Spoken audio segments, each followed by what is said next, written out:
Hello students, welcome to study smart with Pandey sir. Students, आज हम quadratic equation की NCERT exercise number 4.2 करेंगे।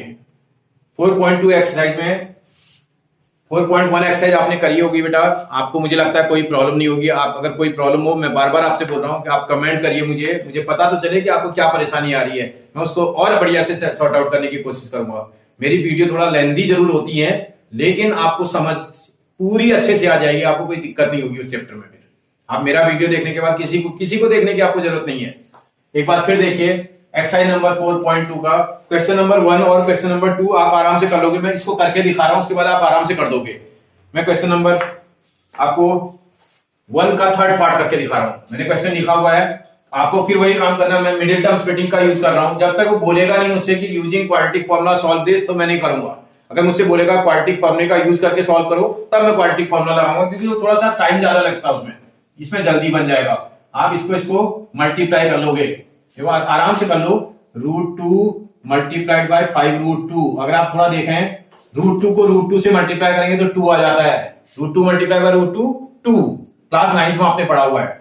और 5 को 2 के साथ मल्टीप्लाई करेंगे तो 10 आ जाएगा। क्या 10 के ऐसे फैक्टर हो सकते हैं जिनको प्लस करने पर या माइनस करने पर मिडिल का टर्म 7 आता हो? क्या 10 के ऐसे फैक्टर हो सकते हैं? हाँ, हो सकते हैं। 10 के ऐसे फैक्टर 2 into 5 होते हैं। 2 और 5 को मल्टीप्लाई करते हैं तो 10 आ जाता है, और 2 और 5 को ऐड करते हैं तो 7 आ जाता है। तो थोड़ा देखते हैं। अब हम फटाफट कर लेंगे। इक्वल टू साइन इसमें ऑलरेडी लगा हुआ है। √2x²। 7x लाने के लिए देखो 7x चाहिए तो मुझे यहाँ भी x अप्लाई करना पड़ेगा इन पे। इसका मतलब प्लस का 2x आएगा, प्लस का 5x आना चाहिए, प्लस का 5√2 आएगा इक्वल टू 0। थोड़ा सा देख लेना बेटा। ये देखो, फिर देखिए। अब आप देखो, फर्स्ट 2 नंबर्स को 1 पेयर में रखोगे, नेक्स्ट 2 नंबर्स 1 पेयर में। फर्स्ट 2 नंबर्स को 1 पेयर में रखेंगे तो आप देखो क्या कोई ऐसी चीजें कॉमन आ सकती है? अभी समझ में नहीं आ रहा है। आप अगर इसको थोड़ा सा देखो, आप इस 2 को √2 into √2 लिख सकते हैं ना। आप इसको इस लाइन को मैं यहां अलग से लिख दे रहा हूं।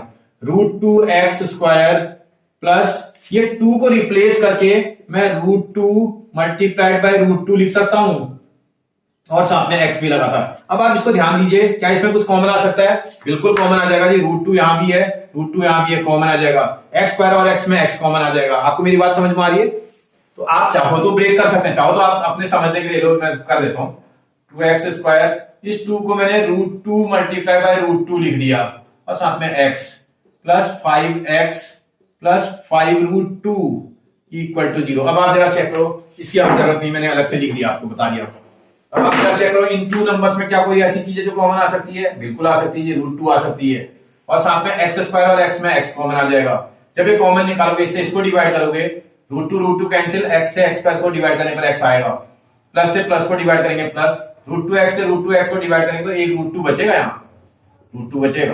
प्लस देखो 5x और 5√2x में 5 कॉमन आता हुआ नजर आ रहा है।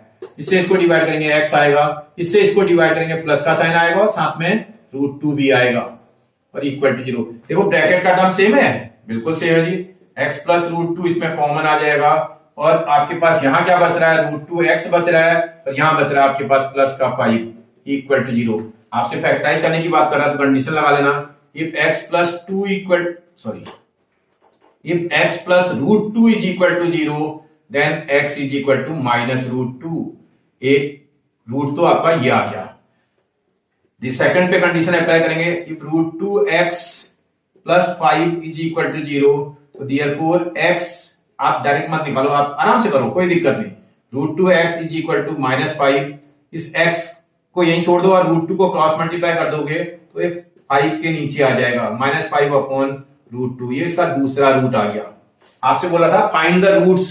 रूट्स का मतलब वैल्यू ऑफ x।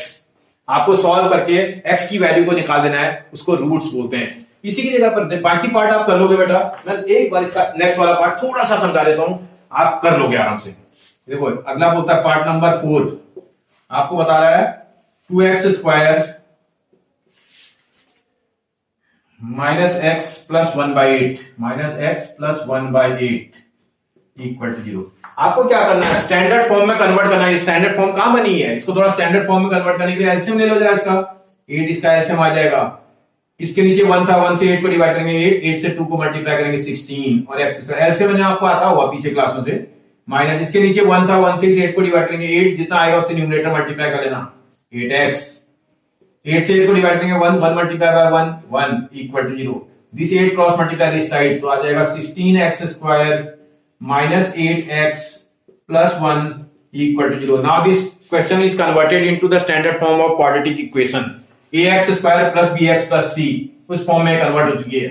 अब आप जरा थोड़ा सा ध्यान से देखोगे तो भैया a की प्लेस पर आपके पास 16 है और c की प्लेस पर आपके पास 1 दिख रहा है। 16 और 1 को मल्टीप्लाई करेंगे 16, उसको ऐसे फैक्टर में ब्रेक कर देंगे जिसको प्लस और माइनस करने पर मिडिल टर्म आता है, तो 4 और 4 होते हैं, 4 इंटू 4 16, 4 और 4 को प्लस करने पर 8 आ जाता है। इसको आप खुद सॉल्व कर लोगे बेटा, राइट। और इसी का जो लास्ट वाला पार्ट है इसे भी आप खुद बना दोगे, मतलब फर्स्ट वाला क्वेश्चन तो आपसे आराम से बन जाएगा, इसमें किसी तरह की कोई दिक्कत नहीं आएगी। बेटा सेकंड क्वेश्चन करते हैं। सेकंड क्वेश्चन के लिए क्या बोल रहा है, solve the problem given in example number 1।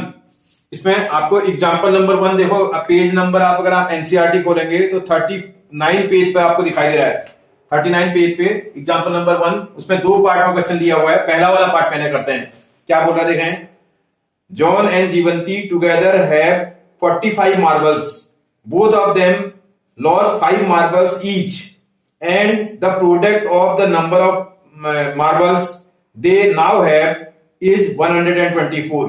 We would like to find out how many marbles they had to start with. मतलब उन्हें कितने मार्बल से दोनों ने स्टार्ट किया था वो आपको कैलकुलेट करना। मतलब जीवंती के पास कितने मार्बल स्टार्टिंग में थे और आपके पास जॉन के पास कितने मार्बल स्टार्टिंग में थे, वो आपसे पूछ रहा है।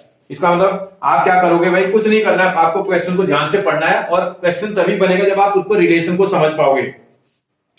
John and Jeevanti together have 45 marbles बोल रहा है, जॉन और जीवंती के पास 45 मार्बल्स थे बोल रहा है। तो इसका मतलब हमें तो अभी दोनों के पास मिला करके 45 मार्बल थे, अलग अलग कितने मार्बल थे वो नहीं पता है, तो पुट कर देते हैं।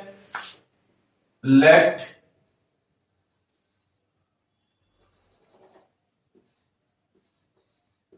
John have number of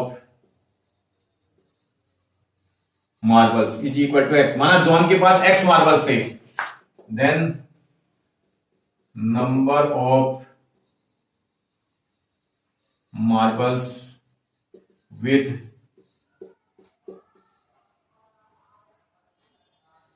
जीवंती, जीवंती के पास कितने मार्बल है वो आपको वो करना है। तो अगर दोनों के पास मिला करके 45 मार्बल, बेटा देखना, जीवंती के पास के मार्बल और जॉन के पास के मार्बल, ये जीवंती के पास और जॉन के पास, जॉन के पास और जीवंती के पास। अब मैं थोड़ा शॉर्ट फॉर्म में लिख दिया, जॉन एंड जीवंती दोनों के मार्बल मिला देंगे तो कितने मार्बल है बेटा, दोनों के पास 45 मार्बल है। 45 आप बोल रहे हो कि देखो ध्यान से समझना पहले, मैं तो मुझे तो आता है, मैं फट से लिख देता।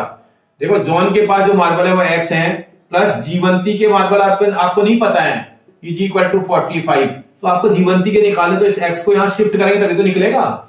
इसका जीवंती के पास जो मार्बल्स आएंगे वो 45 में कितना माइनस करना पड़ेगा बेटा, x। आप बात को समझे ना, क्योंकि दोनों के मार्बल मिला करके 45 है, तो मैं जॉन का तो मुझे कुछ पता चल गया, x आ गया, जीवंती का नहीं पता है मुझे, अब जीवंती का निकालना मुझे पड़ेगा। तो इसका जॉन के मार्बल्स की प्लेस पर मैं उसका x पुट कर दूंगा, जीवंती का नहीं पता इसलिए मैंने जीवंती को एज इट इज रखा। इसका जीवंती के निकालने तो x को शिफ्ट कर दूंगा, तो जीवंती के मार्बल आ जाएंगे 45 माइनस x। आप देखते हो कि टीचर जब क्वेश्चन करता है तो वो फट से 45 माइनस x लिख देता है, क्योंकि उसको तो पता है, बच्चे को नहीं पता होता है, बच्चा समझ नहीं पाता कि क्या हो गया। अब जरा क्वेश्चन को समझते हैं क्या कहना चाह रहा है क्वेश्चन वाला। आगे पढ़ते हैं, क्वेश्चन को ध्यान से पढ़ना पड़ेगा। बोल रहा है बोथ हैव लॉस्ट 5 मार्बल, दोनों के ने 5 मार्बल लॉस कर दिए बोल रहा है। इफ बोथ लॉस्ट 5 मार्बल्स,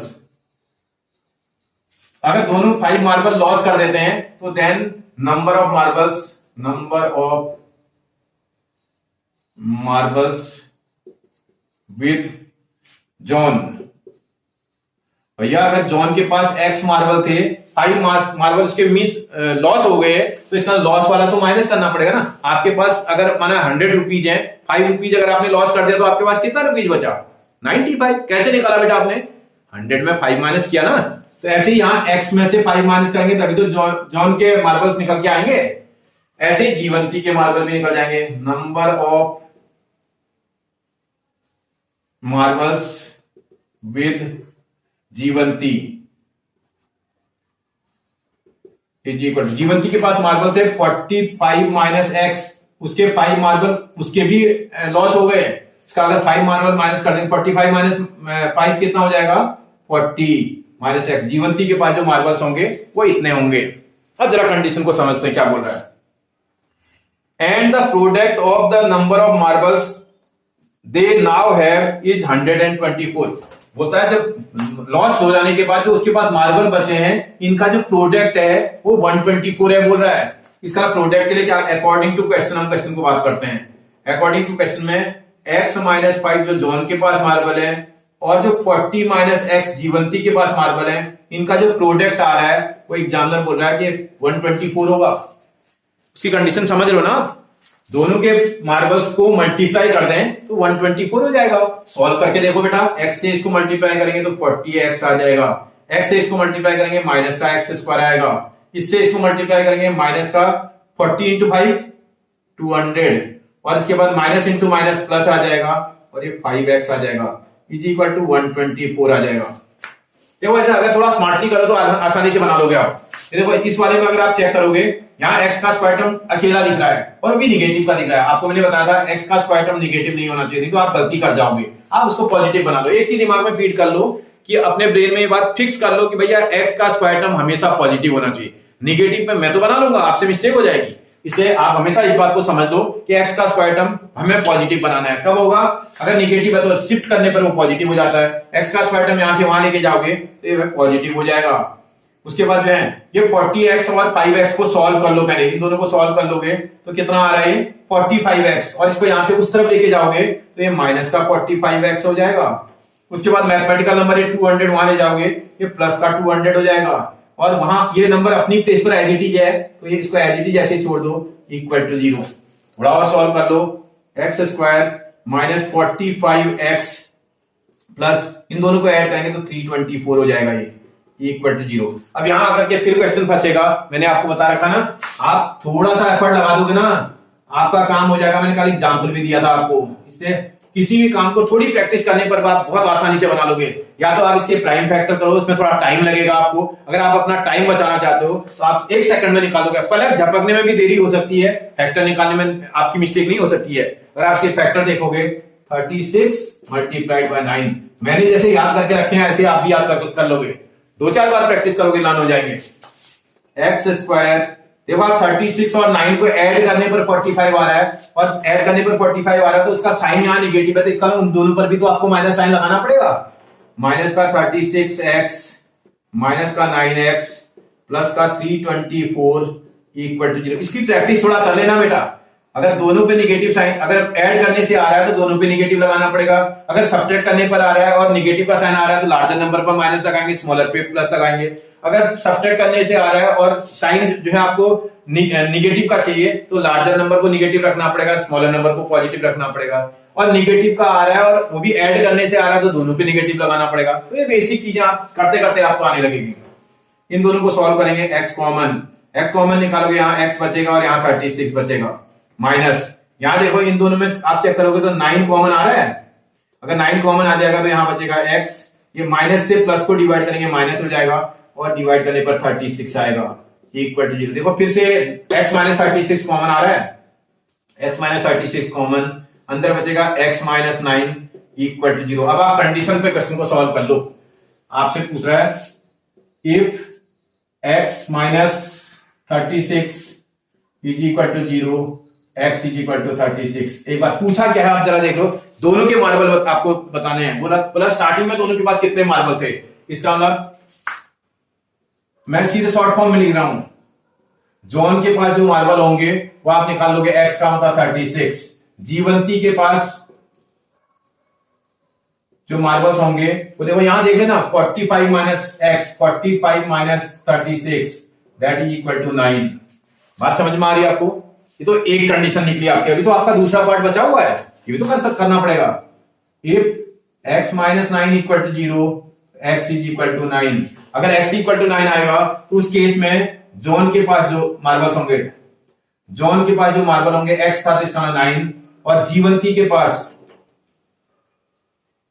के पास जो मार्बल्स होंगे वो 45 माइनस x, 45 माइनस 9, तो सॉल्व करने पर 36 आ जाएगा। मुझे लगता है आप आसानी से क्वेश्चन को बना दोगे। कोई दिक्कत है बेटा? नहीं, ठीक है, आप कर लोगे आराम से। इसी का मैं दूसरा वाला भी पार्ट करके दिखाता हूं। इसका सेकंड पार्ट भी करके देखते हैं। सेकंड पार्ट में क्वेश्चन में एक बार पढ़ लेता हूं। A cottage industry produced a certain number of toys in a day. The cost of production of each toy in rupees was found to be 55 minus the number of toys produced in a day. On a particular day, the total cost of production was rupees 750. We would to like to find the number of toys produced on that day. बेटा ये पूछ रहा है उस दिन कितने toys produce हुए, मतलब एक दिन में कितने टॉयज प्रोड्यूस हुए, वो आपसे निकालने के लिए बोल रहा है। आप वही पुट कर लो ना आसानी। जितने भी स्टेटमेंट के सम होते हैं ज्यादातर लास्ट वाले में पढ़ेंगे तो समझ में आ जाता है। लास्ट में जो लिखा पूछ रहा है उसी को पुट कर लो। Let number of toys produced in a day, in that day is equal to X, माना एक्स टॉयज प्रोड्यूस हुए उस दिन में। ये आगे देखो ध्यान से पढ़िएगा तो आपको समझ में आ रहा होगा। यहां ये बोल रहा है the cost of production of each toy, एक टॉय की cost of one toy cash क्या है, बोला जाएगा, ध्यान से पढ़ना पड़ेगा। Cost of production of each toy was found, was का मतलब इक्वल टू मैंने लगा दिया, वॉज फाउंड 55 माइनस, इसका मतलब 55 में से माइनस करना है, 55 में से माइनस करना है। किसको करना है भाई? 55 minus number of toys produce in a day, एक दिन में जितने टॉय आपने प्रोड्यूस किए, एक दिन में कितने टॉय प्रोड्यूस हुए आपके x, तो इसका मतलब 55 में से x माइनस करेंगे, इतना एक टॉय की कॉस्ट आ जाएगी। अब अकॉर्डिंग टू क्वेश्चन, आपसे क्वेश्चन वाला बोल रहा है कि इसका जो पूरे टॉयज को सेल करने पर जो प्रोडक्ट जो उसके पास मनी आया है वो 750 आया है। वो कैसे पता चलेगा भाई? आपकी शॉप पर 12 टॉयज होते हैं, नंबर ऑफ टॉयज है 12 और एक टॉय की कॉस्ट है ₹10। तो भाई अगर आप शाम तक के पूरे टॉयज को बेच देते हैं तो आपके पास टोटल कितना पैसा आएगा? इसको और इसको क्या करना पड़ेगा मुझे? मल्टीप्लाई। 12 और 10 को मल्टीप्लाई करूंगा तो मुझे अपना अमाउंट निकल के आ जाएगा। ऐसे ही इसके पास जो पैसा आ रखा है वो 750 रुपीज आ रहा है, इसके पास पैसा 750 रुपीज आ रहा है। वो कैसे आएगा भाई?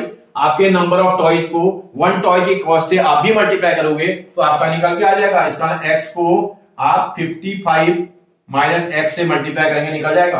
आराम से मल्टीप्लाई करना, x से इसको मल्टीप्लाई करेंगे 55x आना चाहिए, x से इसको मल्टीप्लाई करेंगे माइनस का x स्क्वायर आएगा, इज इक्वल टू 750 आ जाएगा। आप फिर देखिएगा x का square term left hand side में नेगेटिव का आ गया, इसका इस सारे टर्म्स को उठा करके आप उधर लेके चले जाओ। x का स्क्वायर टर्म वहां ले जाओगे, माइनस का था, उधर जाने पर क्या हो जाएगा? पॉजिटिव हो जाएगा। 55x पॉजिटिव का था, वहां जाने पर क्या हो जाएगा? नेगेटिव का हो जाएगा, और x भी है और साथ में वो अपनी प्लेस पर है, 750 अपनी प्लेस पर है तो वही रहेगा इक्वल टू 0। फिर से आपको 750 के फैक्टर ढूंढने पड़ेंगे। देखो 750 के ऐसे फैक्टर जिनको प्लस और माइनस करने पर मिडिल टर्म आता हो, मुझे लगता है 30 और 25 होते हैं। आप एक सेकंड में निकाल दोगे। देखो 25 3 जा 75 और एक 0 लगा हुआ है, मल्टीप्लाई तो सही है, और क्या इनको इसको ऐड करने पर 55 आता है? बिल्कुल आता है। और ऐड करने पर 55 आ रहा होगी, निगेटिव का चाहिए तो दोनों को निगेटिव लगाना पड़ेगा। एक्स स्क्वायर माइनस का 30x माइनस का 25x प्लस का 750 इक्वल टू 0। मैंने मिडिल टर्म को ब्रेक कर दिया इन दोनों में, जरा चेक करो इन दोनों में कुछ कॉमन आ रहा है क्या? x कॉमन आएगा, अंदर बचेगा x माइनस 30 माइनस यहां देखो 25 कॉमन आ रहा है, यहां बचेगा x, 25 से इसको डिवाइड करेंगे प्लस का x आएगा, माइनस से प्लस को डिवाइड करेंगे माइनस आएगा, और 25 से डिवाइड करेंगे तो 30 आना चाहिए इक्वल टू 0।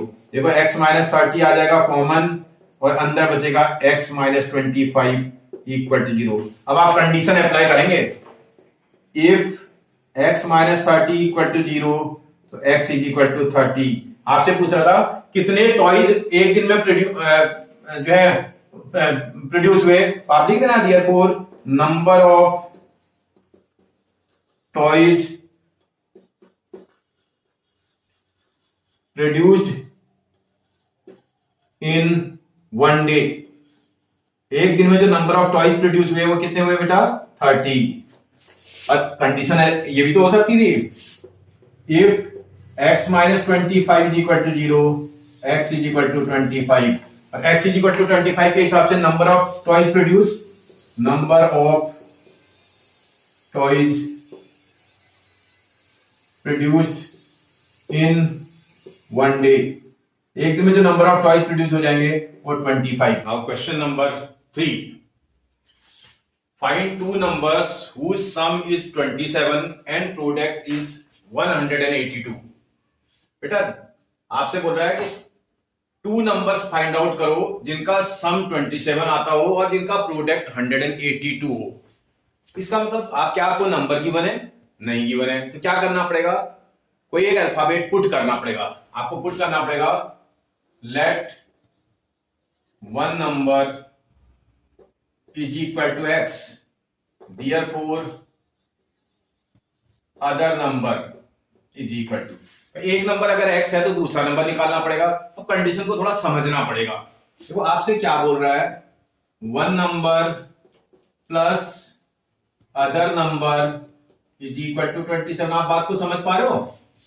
बस इन टू नंबर्स का जो सम आ रखा है वो 27 है। उन टू नंबर्स में से एक नंबर तो मुझे पता चल चुका है, x मुझे पता चल चुका है, तो x plus other number is equal to 27। अब आप देखो x को यहां से यहां शिफ्ट कर दोगे, आप जैसे शिफ्ट करोगे तो मुझे लगता है अदर नंबर आपका निकल के आ जाएगा, that is 27, x shifted that side तो दैट बिकम्स माइनस, तो x other number is 27 minus x।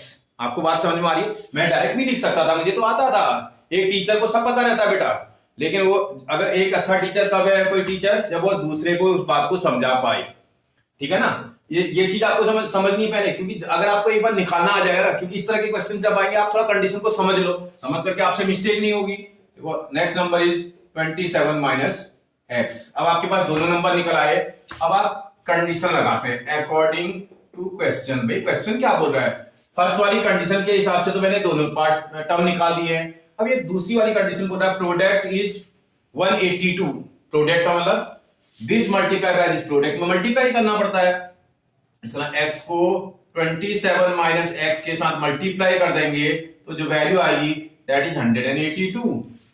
अब आपको क्वाड्रेटिक इक्वेशन को सॉल्व करना है, तो ब्रैकेट्स को ओपन करेंगे, 27 से इसको x से 27 को मल्टीप्लाई करेंगे तो 27x बन जाएगा, plus multiply by minus minus x multiply by x square is equal to 182।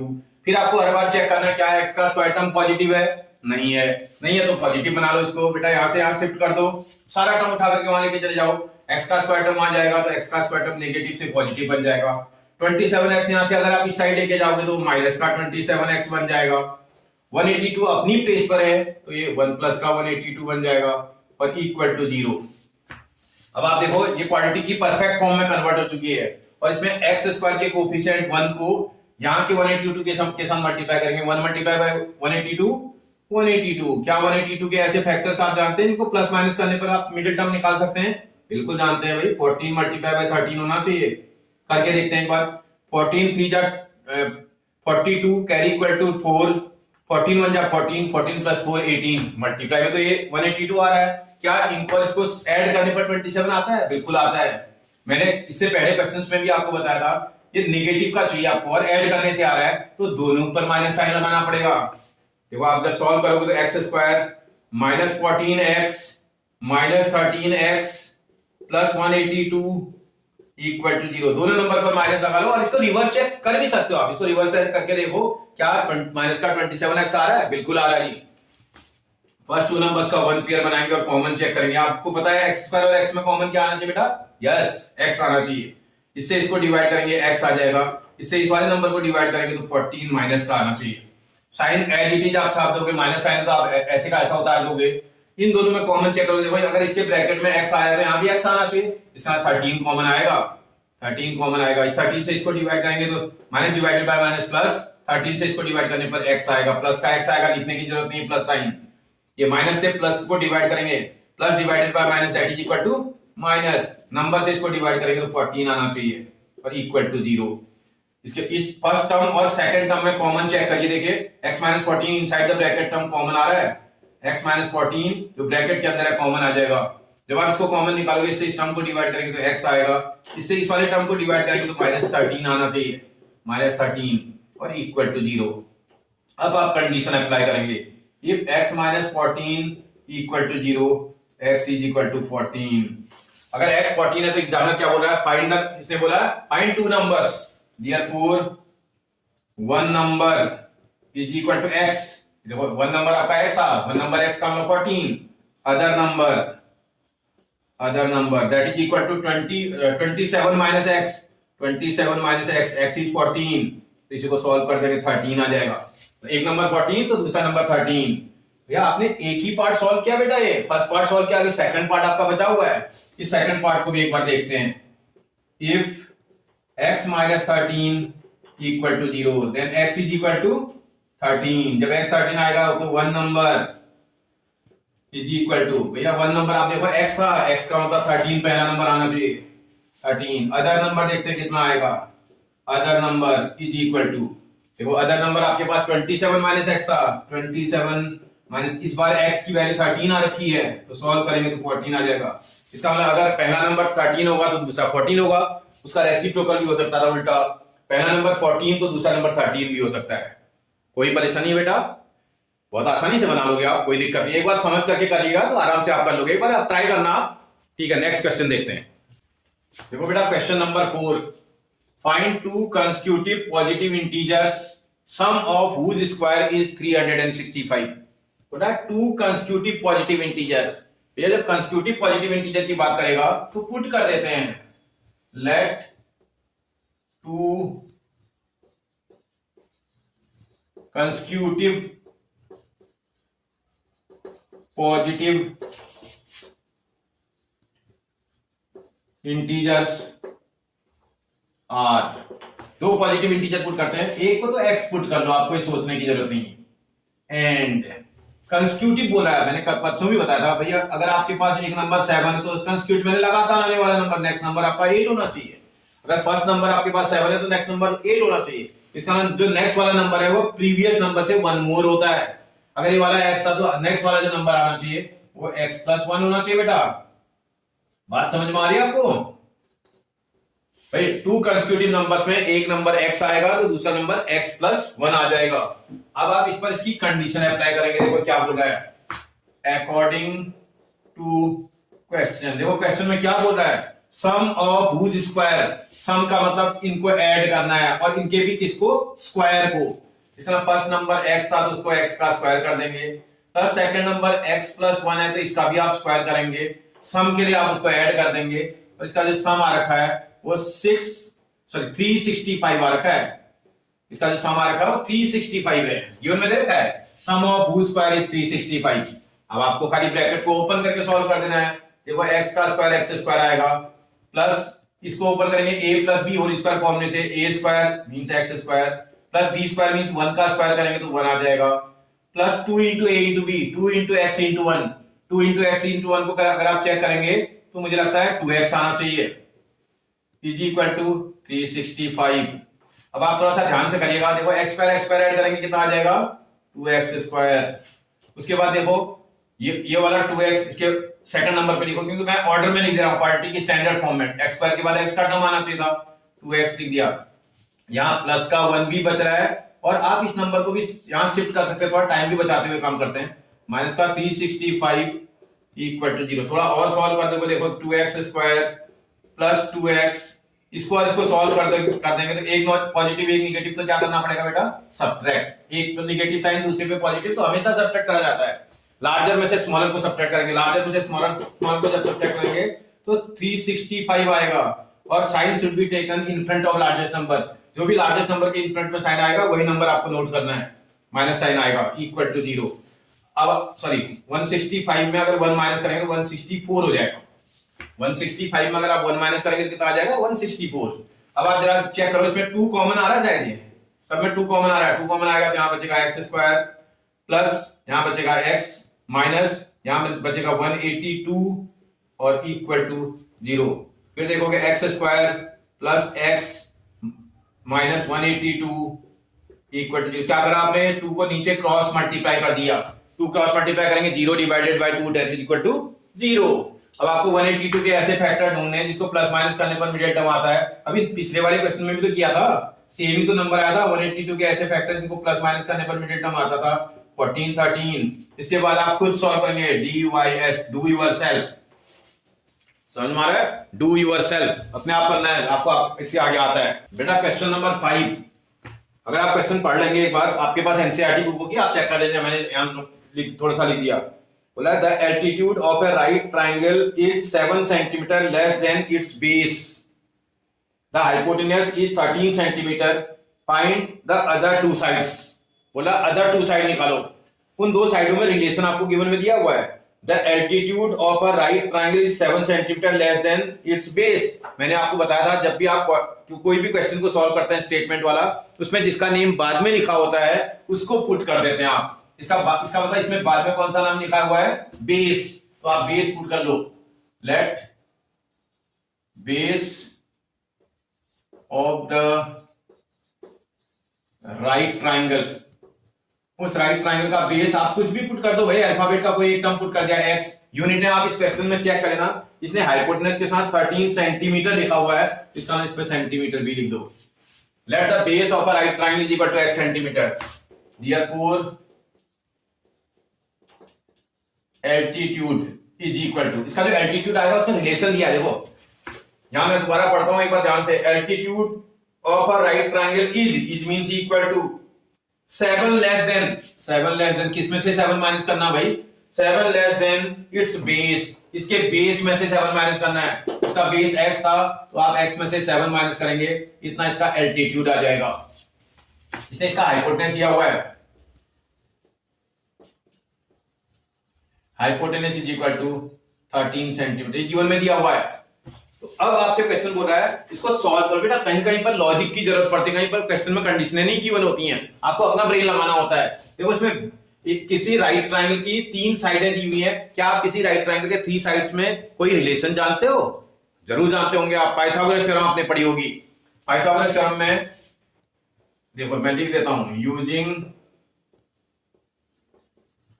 Pythagoras theorem, जो पाइथागोरस थ्योरम होता है उसके हिसाब से हाइपोटेनियस का square is equal to perpendicular और एल्टीट्यूड का स्क्वायर प्लस बेस स्क्वायर, ये फॉर्मूला होता है। इस फॉर्मूले की हेल्प से आप इस क्वेश्चन को सॉल्व कर सकते हैं। जितने भी राइट ट्राइंगल इस टाइप के बेस क्वेश्चन होते हैं ज्यादातर इसी से सॉल्व होते हैं। हाइपोटेनस की प्लेस पर आपको 13 दिया है तो 13 का स्क्वायर आपने क्वेश्चन में से ढूंढिएगा। Is equal to perpendicular and altitude both are same, altitude को ही परपेंडिकुलर भी बोलते हैं, इसका मतलब x माइनस 7 का होल स्क्वायर आ जाएगा plus base is x, x का होल स्क्वायर x स्क्वायर ही आएगा। थोड़ा ब्रैकेट ओपन करते हैं, 13 का square 169 is equal to x minus a minus b whole square formula लग रहा है, a minus b whole square means a square x का square x square plus b square 7 का स्क्वायर 49 माइनस देखो 2 into a into b आएगा। अगर आप ध्यान से देखें 2 a की प्लेस पर x, b की प्लेस पर 7, अगर आप सॉल्व कर दें तो 14x आ जाएगा प्लस का x स्क्वायर। अब आप फिर चेक करो, देखो x का स्क्वायर टर्म और x का स्क्वायर टर्म ऐड कर दोगे तो कितना आ जाएगा बेटा 2x स्क्वायर। वही है मैंगो प्लस मैंगो 2 मैंगो, ऐसे x square plus x square 2x square. कभी भी अल्फाबेट में हमेशा मैथमेटिकल नंबर ही ऐड होते हैं, इसके आगे भी 1 है, इसके आगे भी 1 है, 1 और 1 को ऐड करेंगे 2 और x square as it is आ जाएगा।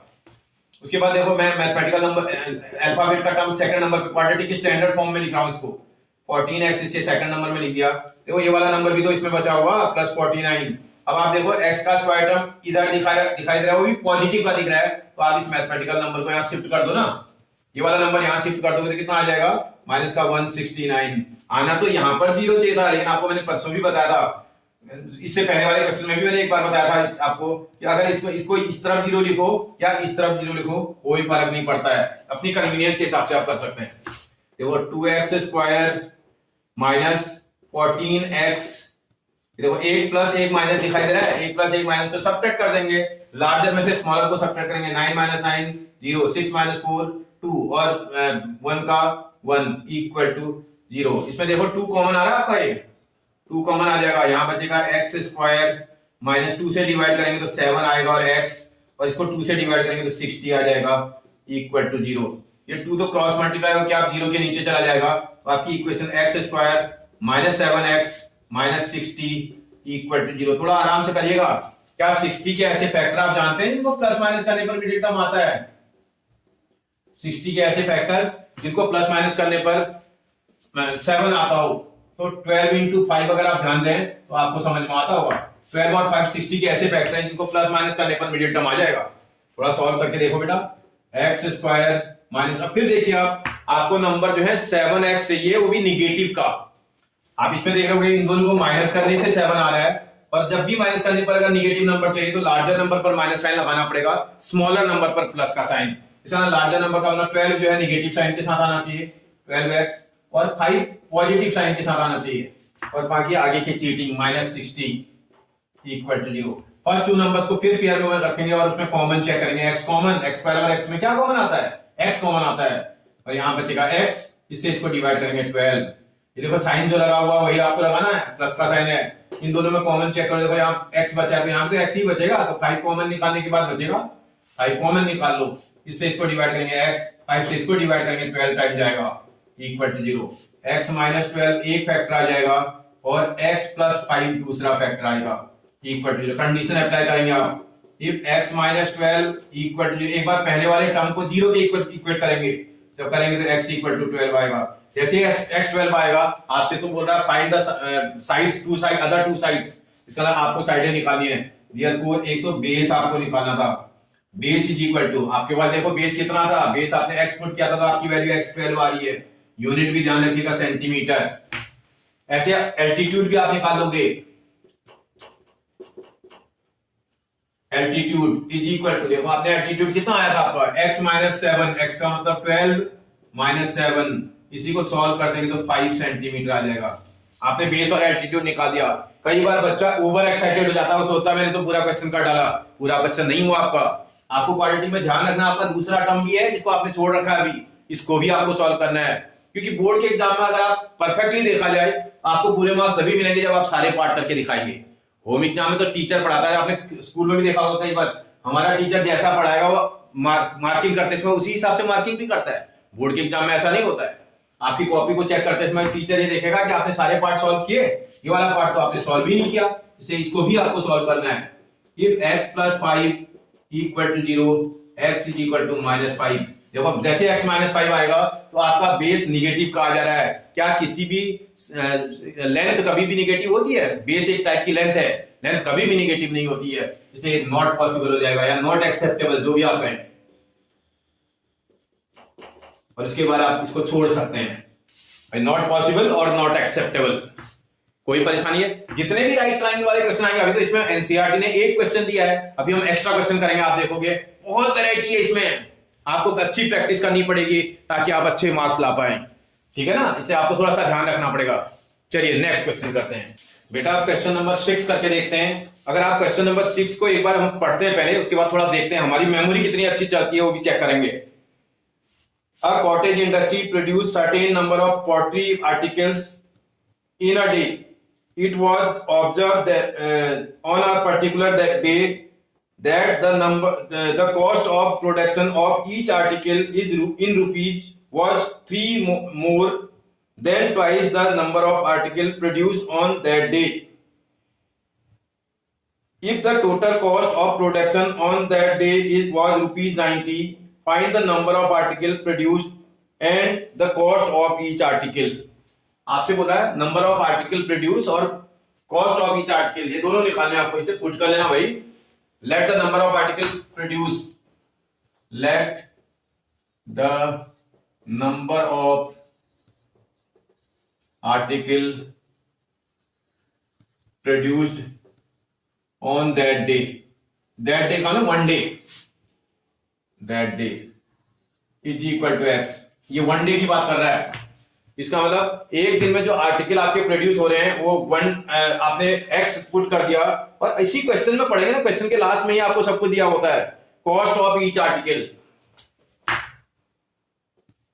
And cost of each article. आप जरा क्वेश्चन को ध्यान से पढ़ेंगे बेटा। एक तो सबसे पहले आप क्वेश्चन को आइडेंटिफाई कर लो। हमारा जो एनसीईआरटी का 4.2 एक्सरसाइज का क्वेश्चन नंबर 6 है, वो हमारे क्वेश्चन नंबर 2 में, जो क्वेश्चन नंबर 2 में उसने बोला था एग्जांपल नंबर 1 देख करके क्वेश्चन सॉल्व करो, तो एग्जांपल नंबर 1 का जो सेकंड वाला पार्ट किया था वो भी तो सेम क्वेश्चन था, बिल्कुल इसी तरह का क्वेश्चन था वो भी। इसलिए आपको क्वेश्चन को आइडेंटिफाई करके ये रिकॉग्नाइज करना सीखना पड़ेगा कि ये क्वेश्चन इस टाइप का हमने कभी किया तो नहीं है। तो आपको ध्यान रखना है इस टाइप का क्वेश्चन हमने एनसीईआरटी के एग्जांपल नंबर 1 का सेकंड पार्ट में भी किया था। अब आप देखो यहाँ क्वेश्चन पढ़ेंगे तो आपको यहाँ समझ में सब आ जाएगा। ये एग्जामिनर आपके एनसीईआरटी बुक को अगर आप ध्यान से पढ़ोगे तो इसमें लिख रहा है it was observe on the particular day that the cost of production, जो कॉस्ट ऑफ प्रोडक्शन है वो कैसा है बता रहा है, cost of production of each article in rupees was. मैंने आपको बताया था is, was, will be, shall be, ये इक्वल टू के लिए यूज किए जाते हैं। कॉस्ट ऑफ आर्टिकल वॉज का मतलब इक्वल टू कितना बोल रहा है 3 मोर देन, मोर के लिए आपको बताया था मैंने प्लस करते हैं, लेस के लिए माइनस, मोर के लिए प्लस, 3 मोर देन, किससे 3 मोर देन है भैया, twice the number of article produce on that day. Twice का मतलब 2 से मल्टीप्लाई करना पड़ेगा। Number of article produce on that day, उस दिन में कितने पार्टिकल प्रोड्यूस हुए बेटा, x। आपको मेरी बात समझ में आ रही है? मतलब जब आप कॉस्ट निकालोगे उसने कॉस्ट में रिलेशन दिया हुआ है, cost of each article was 3 more than बोल रहा तो 3 प्लस कर देंगे, twice the article produce on that day, twice the article produce on that day, twice में 2 से मल्टीप्लाई करना है, उस दिन में जितने आर्टिकल आपने प्रोड्यूस किए हैं, उस दिन में x आर्टिकल आपके प्रोड्यूस हुए थे। तो इस तरह से आपके पास इसकी जो कॉस्ट आएगी वो इतने रुपीज आ जाएगी बेटा, रुपीज इतना कॉस्ट भी आपने निकाल दी। और टोटल जो अमाउंट उस दिन हमें मिल रहा है, टोटल अमाउंट जो उसने सेल करा और उसमें जो टोटल अमाउंट मिला वो 90 है बोल रहा है एग्जामिनर, आपसे बुक में दिया हुआ है total amount received equal to ₹90। अगर टोटल अमाउंट 90 आ रहा है, मैंने कल भी जब क्वेश्चन करा था आपको समझाया था, मैंने आपसे बोला था अकॉर्डिंग टू क्वेश्चन, अगर आप क्वेश्चन की कंडीशन को ध्यान से देखें तो आप समझ जाओगे। मैंने कल भी आपसे क्वेश्चन जब बोला था, मैंने बोला था बेटा अगर आपके पास 10 कोई आइटम है, 10 आइटम कोई है और उसमें एक आइटम की कॉस्ट माना ₹8 होती, एक आइटम आपके पास ₹8 का होता, और ऐसे आपके पास 10 आइटम है और जब आप 10 आइटम्स को मतलब 1 आइटम की कॉस्ट ₹8 और आपके पास टोटल आइटम 10 है, तो कितना अमाउंट आप शाम तक अगर बेच पाओगे तो कितना अमाउंट इससे रिसीव कर लोगे, इन दोनों के प्रोडक्ट के बराबर रिसीव करोगे, 8 और 10 को प्लस करेंगे तो ₹80। तो इसी तरह ये वाला क्वेश्चन भी नजर आ रहा है भाई, आपने फैक्ट्री में जो आर्टिकल बनाए थे वो x बनाए थे और 1 आर्टिकल की जो कॉस्ट आपने रखी है वो 2x + 3 रखी है। अगर इन दोनों को आप मल्टीप्लाई कर दो तो वहां जो अमाउंट हमें रिसीव हो रहा है वो 90 हो रहा है। इस वाला स्टेटमेंट में आपने कन्वर्ट कर दिया इक्वेशन में। ओपन करिए जरा ब्रैकेट, x से इसको मल्टीप्लाई करेंगे 2x² आ जाएगा, इससे इसको मल्टीप्लाई करेंगे प्लस का 3x आएगा, वो 90 आप शिफ्ट करके यहां लेके आ जाओ, माइनस का 90 हो जाएगा इक्वल टू 0। अब आप फिर देखो x² का कोफिशिएंट जो कि 2 नजर आ रहा है मल्टीप्लाइड बाय कांस्टेंट टर्म जो कि 90 नजर आ रहा है, 2 और 90 को मल्टीप्लाई करेंगे तो 180 हो जाएगा। क्या 180 के ऐसे फैक्टर हो सकते हैं जिनको प्लस करने पर या माइनस करने पर मिडिल टर्म आता है? एकदम हो सकते हैं। 15 और 12 इसके फैक्टर हो सकते हैं। 15 और 12 को मल्टीप्लाई करने पर आपका 180 आ जाएगा और 15 और 12 को सॉल्व करने पर 3 आ जाएगा। 15 2 30 का 0 कैरी इक्वल टू 3, 15 1 15 और 3 18, मल्टीप्लाई में तो आ रहा है। 15 में से 12 माइनस करने पर 3 आता है और आपको लार्जर पॉजिटिव का नंबर चाहिए, माइनस करने से आ रहा है तो लार्जर नंबर पर पॉजिटिव लगाएंगे तो आ जाएगा। इसका ना 2x², लार्जर नंबर का मतलब 15x जो है पॉजिटिव का रखना पड़ेगा, 12x नेगेटिव का रखना पड़ेगा, आगे चीटिंग करनी है आपको 90 इक्वल टू 0। देखो मैं कुछ नहीं कर रहा हूं, सिर्फ 3x को चेंज कर दे रहा हूं, बाकी आइडेंटिटी नोट कर ले रहा हूं। अब आप फर्स्ट 2 नंबर्स को चेक करिए, देखो इसमें x कॉमन आ रहा होगा, x² और x में x कॉमन आएगा, 2 और 15 में से कोई भी चीज कॉमन नहीं आती है, इसका 2x + 15 आएगा ये। फिर इसमें देखो माइनस का साइन आप नोट कर लो, इन दोनों नंबरों में कॉमन चेक कर देखो, 2 आपके पास बचना चाहिए। 2 कब बचेगा? जब आप इसमें 6 कॉमन निकालोगे, 6 के कॉमन निकालने पर 2 बचेगा, 6 2 12 और साथ में x, माइनस से माइनस को डिवाइड करेंगे प्लस का साइन आ जाएगा, 6 से इसको डिवाइड करेंगे 15 आ जाएगा इक्वल टू 0। देखो 2x + 15 1 फैक्टर आ जाएगा और second factor x - 6 equal to 0। First वाले को एक बार 0 करके देखते हैं, 2x + 15 equal to 0, 2x equal to -15 therefore x is equal to -15/2। देखो आपके पास एल्टीट्यूड सॉरी प्रोडक्शन है। प्रोडक्शन का मतलब क्या, आइटम इनकम्प्लीट भी होते हैं क्या? नहीं, जब भी हमारे पास मैथमेटिक्स में आइटम्स करते हैं कंप्लीट होल नंबर्स में होंगे, निगेटिव तो हो ही नहीं सकता। पहले तो ये तो निगेटिव आ रहा है, वैसे ही नॉट पॉसिबल है, और इसमें भी फ्रैक्शन में आ रहा है, तो इस वाला ये नॉट पॉसिबल है। अगर आपकी ऐसी बात है तो दूसरा वाला पार्ट आप सॉल्व करेंगे। देखो सेकंड पार्ट आपके पास x - 6 भी है, कंडीशन लगा करके आप सॉल्व करेंगे। If x - 6 = 0 then x = 6। आपसे क्या पूछ रहा था बेटा? अब आपने इतना तो कर दिया, तब भी आपको मैथ्स में पूरे मार्क्स नहीं मिलेंगे, क्योंकि आपने उसके क्वेश्चन का आंसर नहीं दिया है। आपको उसके क्वेश्चन का आंसर देना पड़ेगा। वो बोल रहा है कि जो है कितने आर्टिकल वन डे में प्रोड्यूस हुए थे, तो देयरफॉर आपसे पूछा था सॉरी कॉस्ट ऑफ आर्टिकल कितनी है और कितने आर्टिकल प्रोड्यूस हुए। Therefore article produced on that day या वन डे, जो भी बोलो आप, वन डे में जो आर्टिकल प्रोड्यूस हुए वो 6 हुए हैं।